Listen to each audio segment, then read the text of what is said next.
100% masih saya guna. Untuk muka cawan itu, modalnya juga 100% saya yang keluarkan. Modal kedai, modal stok, saya yang keluarkan.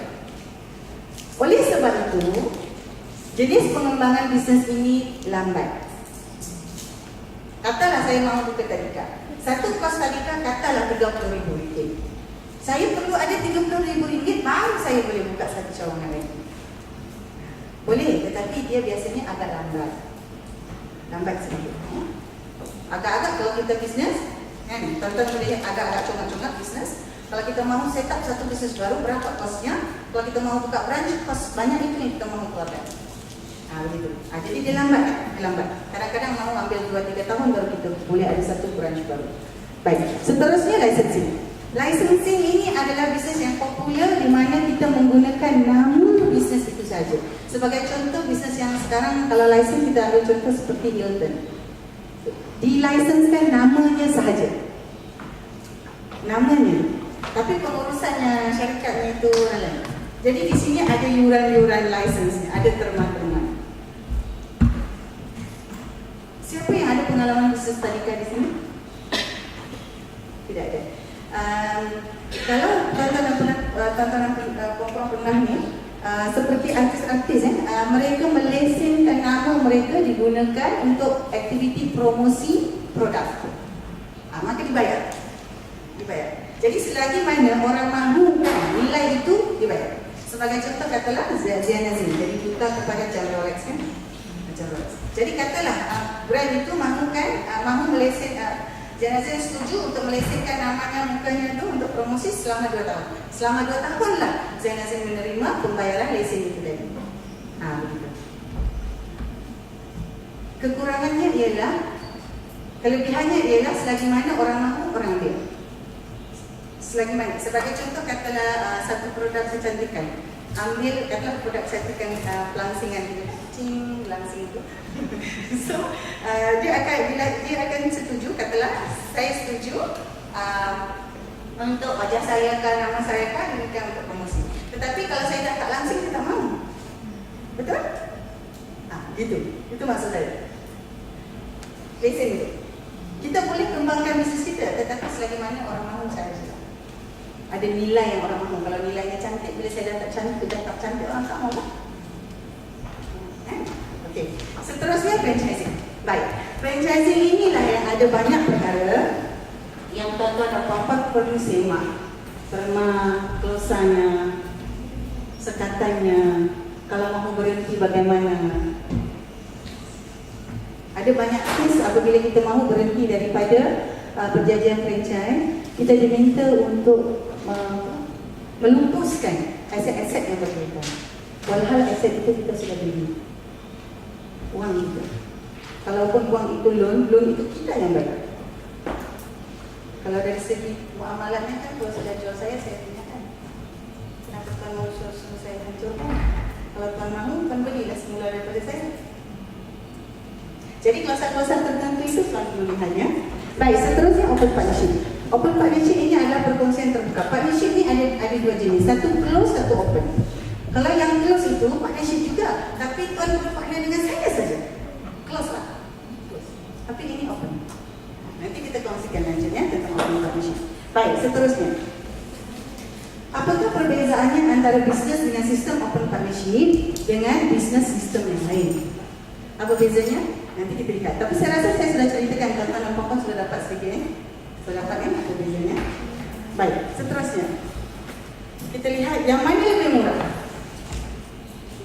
Open partnership atau sistem lain? Sistem lain tadi saya sudah tunjukkan ada 4 tadi kan? Branching, licensing, apa satu lagi tu? Franchising. Yang mana lebih murah? Dan open partnership. Yang mana lebih murah? Open partnership. Baik, kita lihat. Kalau branching, saya sudah terangkan. Kita perlu ada, sebab kita punya semua kan, kita perlu ada sejumlah itu, baru kita boleh buat. Yang mana lebih murah, tuan-tuan puan-puan akan kena buat sendiri analisanya. Seterusnya, yang mana lebih untung? Dia begini sahaja. Sebagai contoh, saya mahu buka satu restoran. Agak-agak restoran apa yang saya mau buka ya? Katalah saya mahu buka restoran ayam penyet. saya mau buka restoran salad buah. Terus saya mau buka restoran salad. Jadi bila saya lihat itu, saya akan tengok sama yang mana satu lebih untung. Sama ada saya buka restoran fruit salad yang sudah ada sistem itu semua, ataupun saya buka saja satu kedai makan biasa, kedai makan nasi lemak, kedai makan lah, kedai restoran biasa. Jadi saya akan lihat, bila kita dalam bisnes kita akan tanya ROI, betul? Baik. Kalau buka restoran, kalau buka outlet restoran salad buah itu kos saya 500,000. Kalau saya buka restoran makan, katakanlah kos saya 100,000. Yang mana satu yang perlu saya beli? Satu. Dua, saya akan lihat yang mana satu yang membawa lebih untung. Kalau yang 100,000 punya bisnes itu tiap-tiap bulan saya boleh dapat net 20,000, tetapi yang 500,000 itu netnya cuma 5,000 sebulan, yang mana patut saya beli? Tidak semestinya bisnes yang bermula mahal itu untung. Sebab kita sangkakan orang mahu brand, orang mahu jenama. Apakah pelanggan yang mahu? Apakah sebenarnya yang pelanggan mahu? Jadi nanti tuan-tuan lihat apakah perbezaannya, yang mana satu lebih murah, yang mana satu lebih untung. Apabila kita bercakap tentang untung, ada yang sangat alergi gitu. Bila jadi kaya saja berdosa gitu. Rasanya begitu. Ini banyak berlaku dalam orang-orang bisnes yang masuk terutama dalam industri pendidikan. Dia rasa berdosa bila dia buat duit dengan tadikannya. Dia rasa bersalah apabila dia menjual kepada ibu bapanya. Kepada trainer-trainer pula, kalau yang bisnes consulting, dia rasa berdosa mahu cas mahal-mahal. Sedangkan dalam sejarah Nabi kita, ilmu itu nilainya sama dengan kebebasan. Mungkin tuan-tuan lebih maklum, boleh kongsikan juga. Ada satu peperangan berlaku di mana ada tawaran perang, tapi Nabi kita ajarlah anak-anak umat Islam ini hingga pandai, maka dia bebas. Dia tidak perlu lagi jadi tawaran perang. Harga pendidikan. Ya. Baik. Jadi kita tak boleh alergi lah ya. Jadi kaya ni. Sebab dalam rukun Islam dalam rukun Islam ada 5 bukan? Apa ya yang pertama? Mengucap 2 kalimah syahadah. Pelan-pelan cepat sedikit. Mengucap 2 kalimah syahadah. Solat 5 waktu, puasa, zakat, haji. Dalam 5 rukun Islam ini ada 2 rukun yang sangat mahal. Perlu ada wang. Mesti ada duit. Senangnya mesti kaya. Iaitu tak kasih, tak ada duit, bagaimana nak buat? Aku mahu jadi kaya, takut. Bagaimana? Baik. Dan start bukan kelas. Baik, kita teruskan. Apakah yang berlaku dalam open partnership? Satu, kita semua jadi pemegang saham dalam syarikat. Kita semua adalah pemegang saham syarikat. Kita buka sebagai contoh kan, apabila tuan-tuan dan puan-puan berpartner dengan ABS Sarawak Holding, tuan-tuan dan puan-puan juga adalah pemegang saham dalam syarikat itu. ABS Sarawak Holding pun ada saham situ, tuan-tuan pun ada saham di situ.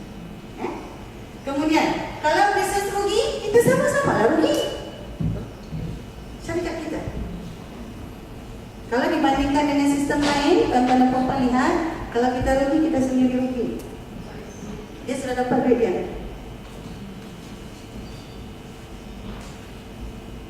Boleh? Kemudian yang seterusnya, jika bisnes untung, semua dapat dividen dari saham syarikat. Dan dalam pengurusan syarikat, sekiranya tuan-tuan sudah bekerja di situ, tuan-tuan ada gaji. Kalau tuan-tuan dan puan-puan adalah ahli lembaga pengarah, ada ilmunya. Jadi kalau untung, kita dapat dividen. Seterusnya, kita boleh buka seberapa banyak bisnes yang kita mampu. Tidak ada halangan. Walaupun nama syarikat itu ABS Roti Sabah, dia boleh buat bisnes apa? Bisnes mengedar roti, bisnes mengedar tepung roti, bisnes mengedar bisnes memasarkan bahan roti, bisnes kalau dia sudah bersedia dia mahu mengeluarkan, dia boleh mengeluarkan. Maksudnya tidak terhalang, boleh buat semua jenis bisnes. Kalau roti itu bukan satu jenis roti, apa-apa yang berkaitan dengan tepung dan benda-benda yang boleh makan masuk. Nak buat kari pak frozen pun boleh. Begitu. Maksudnya tidak ada halangan.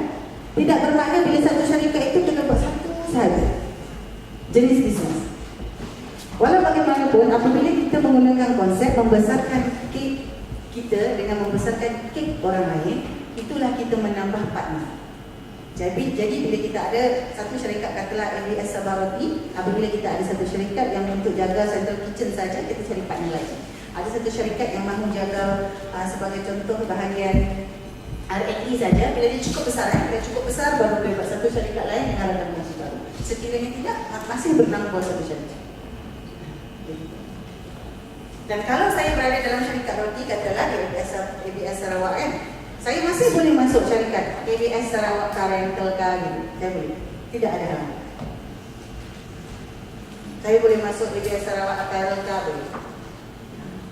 Tetapi ada tanggungjawab lah bila banyak-banyak tu.